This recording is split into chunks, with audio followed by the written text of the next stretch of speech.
Have you ever had a impulsive response to a situation and then later on regretted it? Well, if you have ADHD, I can almost guarantee that the answer is yes.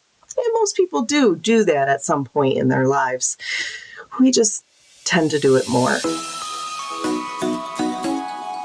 Hi, welcome to my channel, Janine Van Stee, ADHD Life Coach. That's me. I'm Janine Van Stee. And today I want to talk to you a little bit about impulsive responses to stimuli and maybe some things that we can do to be less impulsive and hurt ourselves less with those things.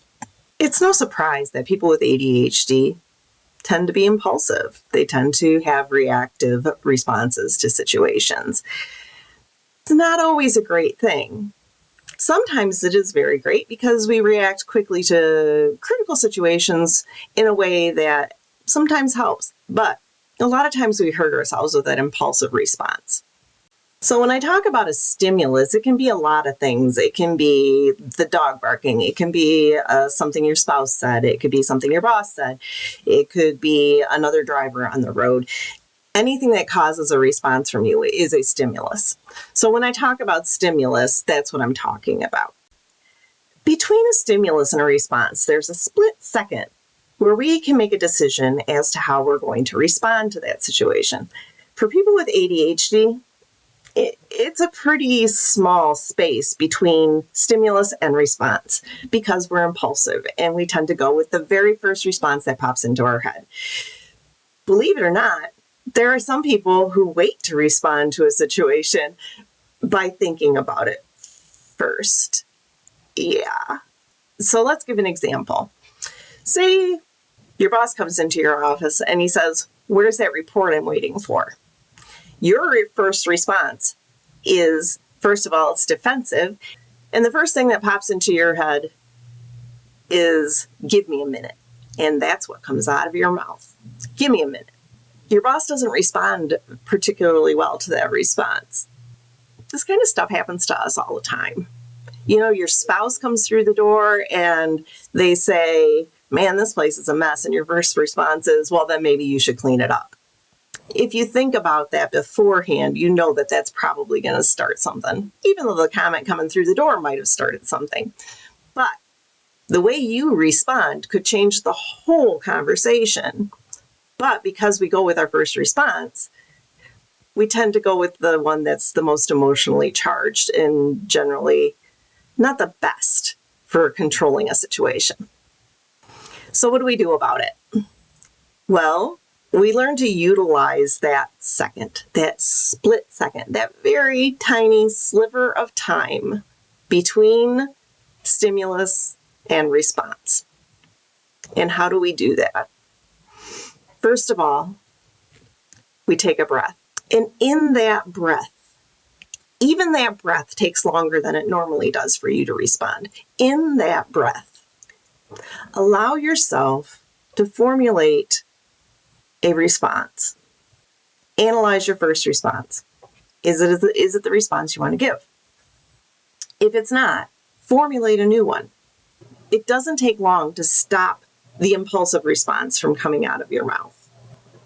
And you formulated that response in a split second. You can do the same with a different response. The problem is removing yourself from the emotion of it. So in that split second, what are we doing? We take a breath. My first response is, you clean the house yourself, right? And then in my breath, I think, okay, I don't want to start a fight. So how could I respond that's not going to start a fight? I'm going to respond with, yes, I could use your help in getting it cleaned up. It's a better response. Don't you think? Let's talk about taking the time to formulate a response in your mind. We don't want to take that time. Even if it's just a split second to do it, we are an immediate response kind of people. We love to respond to everything. But you know what? Everything does not need to be responded to immediately. You can take a breath. You can stop and think before you speak. You can stop and think before you act. The problem is getting ourselves to stop and get ourselves into the mode where we can actually think through a process like that. So I've had clients who've done a lot of different things to remind themselves when they're triggered to stop and think. One of my favorites is a rubber band on their wrist. They just, as soon as they have an emotional response, at the same time, they snap that rubber band, reminds them, keep their mouth shut until they've had a chance to formulate the response that they want to give. Maybe the first response is the right response. It's the response you want to give. And it's not necessarily a right and wrong response, but is that the response you really wanted to give? Oftentimes it's not. So taking the split second is not something that's going to come naturally for a lot of us. And so it's something that we have to practice. It doesn't come easily, doesn't come naturally. So it's something that we have to really work to do. So what can we do to make that a little easier? Well, know your triggers. Learn your triggers.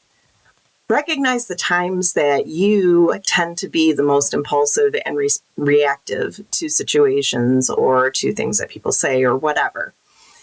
Learn to recognize when those things happen, and then start to come up with some strategies for when those things happen to help you not do them anymore. That's part of what coaching is about. And this is my plug for coaching. I'm going to tell you that's part of what we do is come up with strategies to help you do that.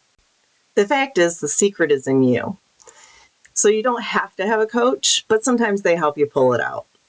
So look inside yourself and think, what kind of strategies would help me? So say I'm always triggered whenever my husband makes a comment about the dishes not being done. And I always say something snotty because it's the first thing that comes into my head. So I know that that's a triggering situation.